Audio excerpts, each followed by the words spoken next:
Olá, ora cá estou eu mais uma vez para vos falar sobre um autor galardoado com o Prémio Nobel de Literatura. O meu nome é Sebastião Barata e hoje vou ter uma tarefa talvez um bocadinho difícil. Eh, para já porque é um autor que é filósofo e a filosofia é sempre difícil de tratar, mas começo logo por ter dificuldade em dizer o nome do escritor de quem vou falar. Porque dos vários vídeos que eu já vi sobre ele, cada um pronuncia o nome dele de sua maneira. Ora bem, sendo ele filho de um pai polaco, é possível que o nome tenha que ver com aquelas línguas lá mais nórdicas. Por outro lado, ele nasceu na França, também pode ser que seja francês, ou viveu também na Inglaterra e a mãe era inglesa, e se calhar também se pronunciar à maneira do inglês também não fica mal. De maneira que eu vou fazer aqui uma miscelânea que me parece que será a melhor maneira de dizer o nome do autor. Então vou falar-vos de Henri Bergson. Henri Bergson foi um filósofo e diplomata francês, nascido em Paris em 1859 e falecido também em Paris em 1941, que foi galardoado com o Prémio Nobel de Literatura de 1927. Henri Louis Bergson nasceu a 18 de outubro de 1859 em Paris, numa família judia, filho de mãe inglesa e de pai polaco, e viveu com os pais há alguns anos, enquanto era criança, em Londres. Mas depois, aos 9 anos, regressaram outra vez a Paris e ali fez os seus estudos. Estudou no Liceu Fontane, onde começou por se interessar pelas matemáticas e ganhou inclusivamente um primeiro lugar no prémio de matemática no concurso general lá do Liceu, resolvendo um problema de Pascal.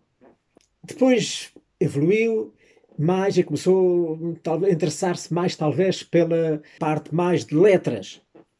E acabou por se matricular em 1877 na École Normale Supérieure e se licenciar em letras em 1881. E tornou-se professor pronto, e deu aulas em várias localidades da França. Pronto, depois voltou então à universidade e tirou, para se doutorar, e tirou o doutoramento em 1889, tinha, portanto, na altura 40 anos, e começou a lecionar a cadeira de História de Filosofia Antiga no Collège de France. A tese de doutoramento dele foi escrita em latim e intitulava-se Quid Aristoteles de loco senserit.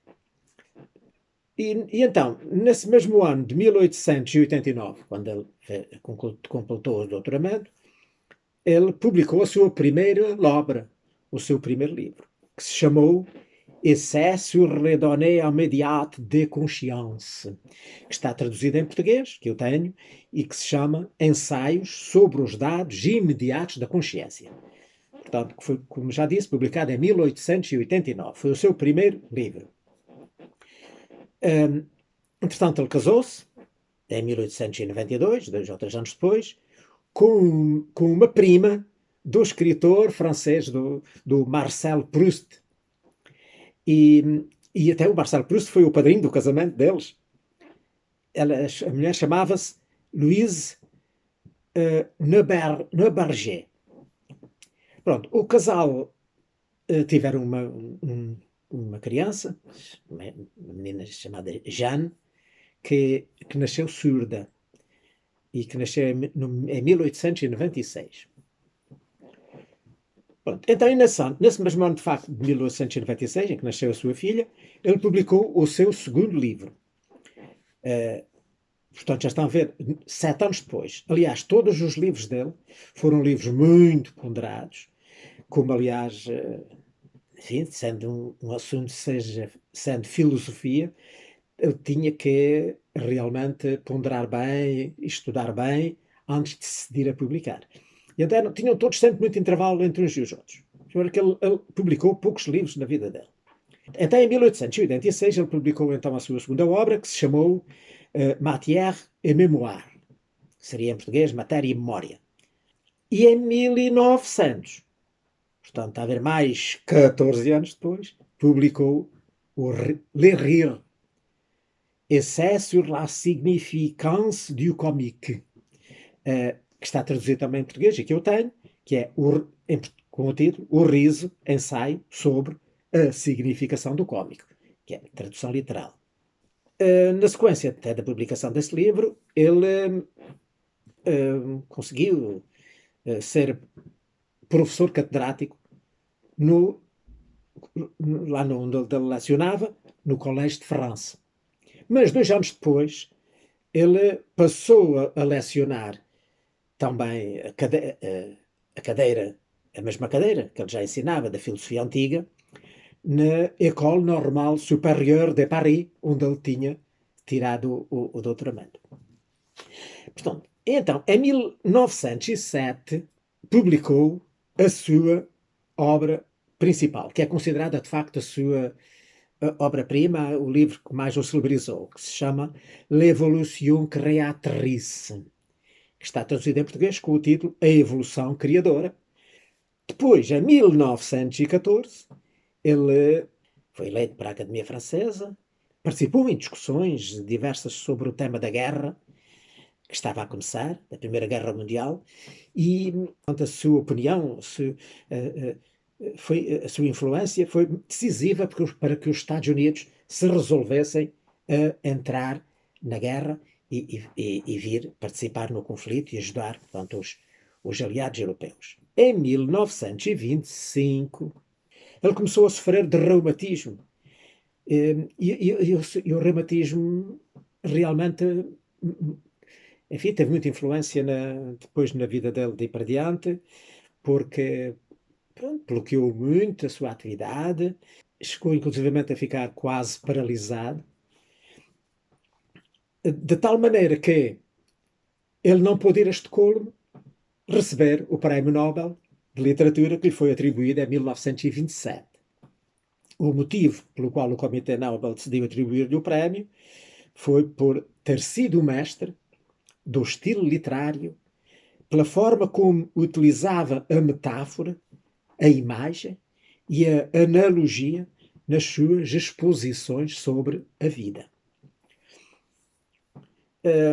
Portanto, devido à doença, ele teve muita dificuldade em concluir o seu último livro, que foi publicado só em 1932, mas que levou à volta de uns 25 anos a preparar e a estudar, porque era de facto um tema difícil e que ele não queria deitar cá para fora de qualquer maneira, até porque já outras obras anteriores sobre temas talvez menos polémicos lhe tinham granjeado muitos problemas, nomeadamente com a Igreja Católica, que lhe proibiu 3 dos seus livros. E então este livro, que foi, portanto, o culminar da sua obra, chamou-se Les deux sources de la morale et de la religion. As duas fontes da moral e da religião. Tenho aqui. Além destas obras, enfim, que são aquelas de que eu já falei e que estão traduzidas em português, são, de facto, as suas obras mais famosas, mais conhecidas, mas há outros livros dele também, não muitos, que também são importantes, e nomeadamente os seguintes, que logicamente terei que referir, que é o Introduction à la Métaphysique, a introdução à metafísica em português, mas que eu creio que não está traduzido, que é de 1903, L'énergie spirituelle, energia espiritual, seria também o título em português, que é de 1919, E outro, que é também um livro que é muito interessante e que é pena não está traduzido em português, que julgo que não está, que é o Durée et simultanéité à propos de la théorie d'Einstein, que é de 1921. É uma obra onde ele apresenta discussões que ele teve com o Einstein acerca da interpretação que cada um dava à teoria da relatividade, nomeadamente a relatividade restrita. Pronto, mas voltando aos pormenores acerca da sua vida, tanto neste final da vida, ele já muito doente, e sim, ele que era judeu, começou-se a aproximar mais do cristianismo, mas atenção que ele nunca se converteu, nunca se batizou, porque ele não quis abandonar os seus irmãos de raça, sobretudo porque estávamos naquela altura em que o regime nazi estava a crescer e a ter cada vez mais poder, e a perseguir os judeus lá na Alemanha. Embora ele já não fosse praticante praticamente desde criança, sobretudo desde que teve muitas ligações com a teoria do evolucionismo e que teve muita influência na sua obra, o evolucionismo do Darwin. E, e ele, portanto, esta sua aceitação do evolucionismo e das teorias do Einstein afastaram-no da religião, ele já não era crente. Entretanto, pronto, ele já não, cada vez mais doente, acabou realmente por falecer no dia 3 de janeiro de 1941, já em plena guerra. Tinha na altura 81 anos. Morreu, portanto, lá em Paris, onde ele vivia. Ora bem, a obra do Bergson realmente, continua a ser uma obra de grande atualidade. Aliás, ele foi o primeiro pensador a elaborar aquilo que viria a ser chamado o processo filosófico e que rejeitava os valores estáticos em favor dos valores do movimento, dos valores da mudança, dos valores da evolução. Portanto, ele acreditou que o tempo muda e que esta mudança do tempo, este desenvolvimento, então essa aqui era a verdadeira essência da realidade. E é isso que ele tenta desenvolver nos seus livros. Ele procurou construir uma metafísica positiva, fazer da filosofia uma ciência baseada na intuição como método e cujos resultados viriam da experiência e seriam tão rigorosos como as ciências baseadas na inteligência, como por exemplo a matemática. Ao contrário de Platão e de Descartes, eles usavam a geometria como modelo para fazer da metafísica uma ciência. Ele não, ele adotou outras ciências, como a biologia, a psicologia e a sociologia, sobretudo estas ciências, como fundamentos do seu pensamento filosófico. Ora, então vamos lá ver. Eu penso que, não sei se todos, os livros que estão editados em Portugal. E então, por ordem cronológica de quando foram publicados, temos aqui o primeiro, que é o ensaio sobre os dados imediatos da consciência. Vamos lá ver. Ele tem um conjunto de 4 livros, um deles, que é pena não estar traduzido em Portugal, que formam realmente o esqueleto, digamos assim, toda a sua obra. O primeiro é este, foi, portanto, o seu primeiro livro que ele publicou, e que, digamos, foi onde ele começou por apresentar o seu pensamento filosófico, os ensaios sobre os dados imediatos da consciência, que depois foi continuado num segundo, que era o Matière et Mémoire, que foi publicado em 1896, faz parte, digamos, destes conjunto de 4 livros que nos dão a conhecer a evolução do seu pensamento filosófico ao longo dos anos. Pronto, mas começando então o ensaio sobre os dados imediatos da consciência, diz aqui que é um livro onde ele apresenta de forma notável os fundamentos da doutrina, da sua doutrina, da doutrina bergsoniana, da duração.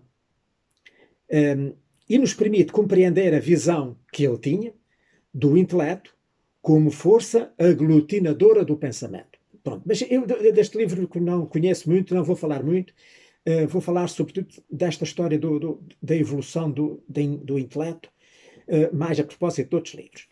Portanto, depois temos a seguir o Riso, que tem como subtítulo Ensaio sobre a significação do cómico, em que ele fala sobre a função do riso, do cómico, do gozo, do gozar com os outros. E então, este livro é de facto um livro fantástico, em que ele começa por dizer que rir é um exclusivo da humanidade. Agora dizem assim, para a hiena ri. Mentira. A hiena, é assim como o cão late, ou o gato mia, não é? Ou sei lá, ou o lobo uiva, a hiena ri. Mas isso é a sua fala de animal, portanto, é a maneira como o seu organismo se exprime. Ele, ao rir, não está a gozar com as outras hienas, ou a gozar com os outros espécies de animais.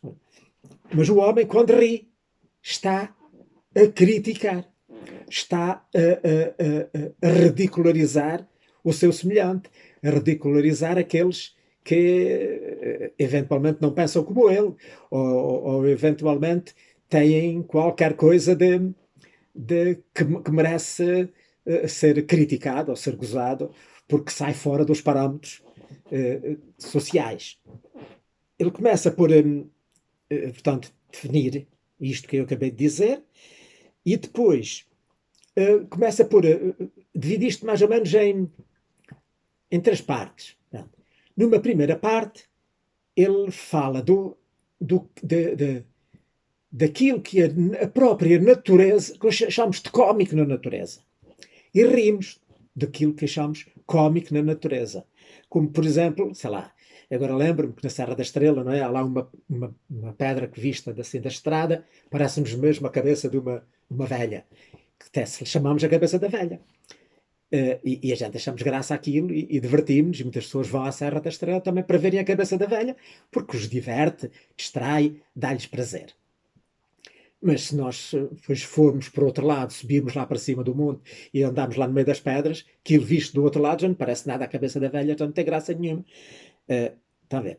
E com isso muitas outras coisas. Podemos citar aqui toneladas de situações em que a natureza nos achamos ridículo, coisas ridículas na natureza. Depois,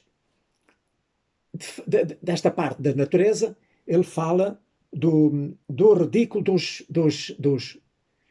atos. Vamos ver se me faço entender. Portanto, as peças de teatro, as comédias, como do Molière e de outros, como aqueles rábulos de vaudeville, cheios de partes, de várias cenas, de vários episódios cómicos, assim como no cinema, muitos filmes cómicos, que vão buscar, portanto, ao ridículo das situações. Vamos lá ver. Por exemplo, se uma pessoa, nós vimos passar na rua, uma pessoa que está completamente fora de moda, não é? Nós rimos e gozamos daquele indivíduo, daquele parvalhão, vestido de salaca. Imaginamos que agora andava ali uma pessoa no meio da rua, uma vestida de rainha. Nós já ríamos e gozávamos, achávamos aquilo muita piada, porque era uma parvoíce. Mas, no tempo daquelas rainhas, era assim que era moda as pessoas vestirem-se, aquelas saias compridas, muito rodadas e etc. Portanto, era assim. E as pessoas não achavam graça, era normal, natural. Se aparecesse lá uma pessoa de mini saia e toda descascada, como agora se usa, epá, eles gozavam com isso. E achavam que isso cá era ridículo e estúpido. E, bem, a propósito de achar que é ridículo e estúpido, ele distingue aqui também muito bem de quando é que uma situação se torna risível e quando é que ela se torna ridícula e trágica e nós já não achamos piada. Se for, sei lá, se nós estivermos a ver passar a rainha de Inglaterra, não é? Quando é numa daquelas cerimónias onde ela aparece, e não é verdade, e ela vai vestida assim um bocado ainda muito, com aqueles chapéus, e não sei, muito clássica, não é? Nós não nos rimos dela, porque para ela é natural, ela vestir-se assim, não é verdade? Mas já achamos um bocado ridículo quando os netos, não é verdade, têm, coitados, têm que participar naquelas cerimónias e têm que pôr também aqueles fatos e assim, que eles já não acham graça nenhuma aquilo. E nós achamos já ser, olha o príncipe, o príncipe, vê-se mesmo que está a fazer o frete. E já achamos piada e já nos rimos do príncipe. Estão a ver? Portanto, o risível é muito difícil. É muito mais difícil fazer comédia do que fazer tragédia. Nesta parte também ainda das situações, ele explica que muitas vezes nós achamos ridículo a uma coisa que por si não era nada ridícula se fosse, enfim, ocasional. Mas a partir do momento que começa a ser repetida, começamos a achar aquilo ridículo e faz-nos rir. Eu lembro-me que aqui já há muitos anos, numa peça cómica, havia que representava um jantar que durou até às tantas, e que depois, cada vez que os criados andavam a servir, cada vez que entravam da cozinha vinham para a cozinha para a sala e da sala para a cozinha, havia um criado, cada vez que passava, batia com a cabeça lá numas panelas que estavam lá penduradas e tumba. À primeira vez a gente não achou graça, mas à segunda já achámos aquilo ridículo. À terceira vez já achávamos piada, e à quarta e à quinta, cada vez que ele passava, pumba, uma cacetada lá. Estão a ver? Portanto, a repetição acaba por tornar a situação ridícula, que se não fosse repetida não era. Portanto, depois, vamos para uma terceira parte, mais sobre as palavras, sobre o ridículo das palavras. Em vez de ser o ridículo das situações, é o ridículo das palavras. Nós rimos daquilo do que as pessoas dizem. Por exemplo, ainda ontem vi uma reportagem de uma das repórteres, né, a tentar ensaiar uma piada em como era. Era a seguinte, ela dizia, quando era criança, que tinha andado a aprender balé. E depois, como era garota, muitas vezes ficava muito aflita para fazer xixi, mas depois, portanto, estavam lá a fazer o balé e enquanto não acabasse a aula, a professora não deixava ir à casa de banho. E então, mas ela dava aflita e só pensava naquilo. E depois, como é que isso pode transformar numa situação risível?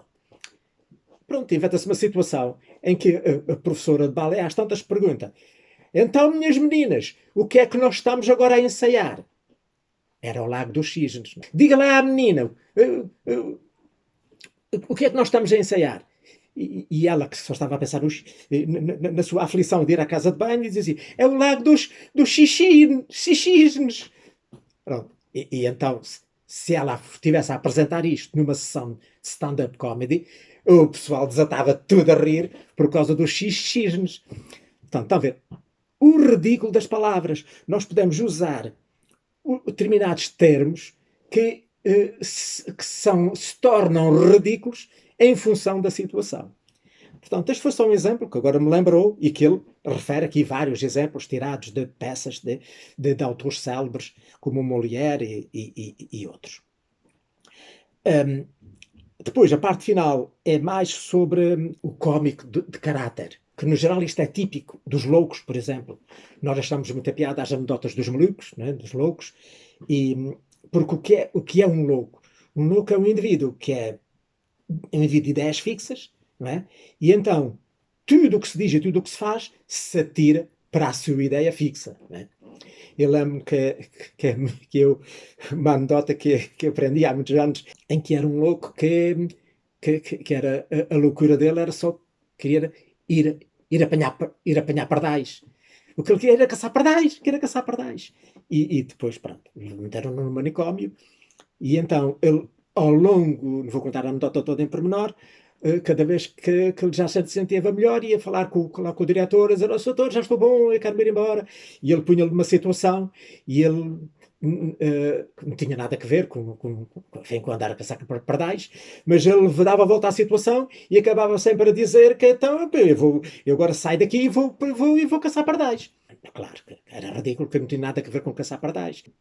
Isto é aproveitado também nos autores cómicos para as suas peças, não é? E para as situações que apresentam, para aproveitar o ridículo.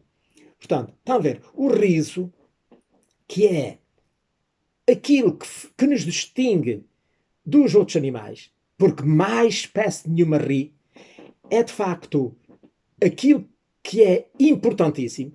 Podemos dizer assim: isto é só para nos divertir. Não. O que ele diz aqui é que o riso é fundamental para a evolução social, porque é através de nós de ridicularizar as situações, ridicularizar aquilo que a sociedade considera errado, não é verdade? E mostrar isso aos outros e levar os outros a rirem-se com isso e, portanto, a aderir, a achar aquilo ridículo, que faz evoluir as nossas sociedades. Portanto, o riso não é para rir, é uma coisa mesmo séria. Agora, a seguir, temos aqui o terceiro livro, não é? Da tal série fundamental da obra do Bergson, que é A Evolução Criadora. Diz aqui assim na sinopse, muito pequenina, que diz que este livro é fruto da crítica de uma doutrina à qual o filósofo tinha momentaneamente aderido e que depois, portanto, acabou por criticá-la, que era o evolucionismo de Spencer. Enquanto o Spencer representava a vida como o resultado de uma evolução puramente mecânica, o Bergson vê nela uma força de natureza essencialmente psíquica e, portanto, tão livre quanto imprevisível. Ora, isto realmente, isto prende-se de facto com a tal maneira de pensar dele, em que, portanto, toda a evolução está na evolução do pensamento. E, portanto, tudo se resume a evoluir o pensamento humano. E é esse pensamento que faz criar novas ciências, novas técnicas, portanto, não é uma coisa assim puramente mecânica. E é dizer, agora inventamos a roda epá, isto foi uma grande evolução. Não é? Depois inventamos o motor de combustão, outra grande evolução. Portanto, não se trata aqui de uma situação mecânica. A evolução está no nosso pensamento. E o nosso pensamento é que vai ser, digamos, um motor da evolução, mecânica, da parte, digamos, matemática, a parte que está ligada às ciências matemáticas. Ele liga mais à ciência, a outros tipos de ciências que fazem evoluir a humanidade. E depois, então, a quarta grande obra deste conjunto, que são, de facto, a espinha dorsal da obra de Bergson, que é o tal que ele demorou 25 anos a escrever e que só já na sua velhice ele acabou por deixar publicar, que é este: As Duas Fontes da Moral e da Religião. A moral e a religião são duas coisas muito interdependentes. Vamos ver se consigo explicar isto. Todas as religiões são baseadas num determinado conjunto de princípios que são para essa religião imutáveis, não é? E esses princípios é que vão dar forma à moral da sociedade onde essas religiões estão implantadas. Não é verdade? Por exemplo, nós dizemos a moral cristã, né, que se baseia na doutrina de Jesus Cristo, né? Na maneira de pensar de Jesus Cristo, e nós achamos que é moral aquilo que está conforme aos princípios que está na Bíblia.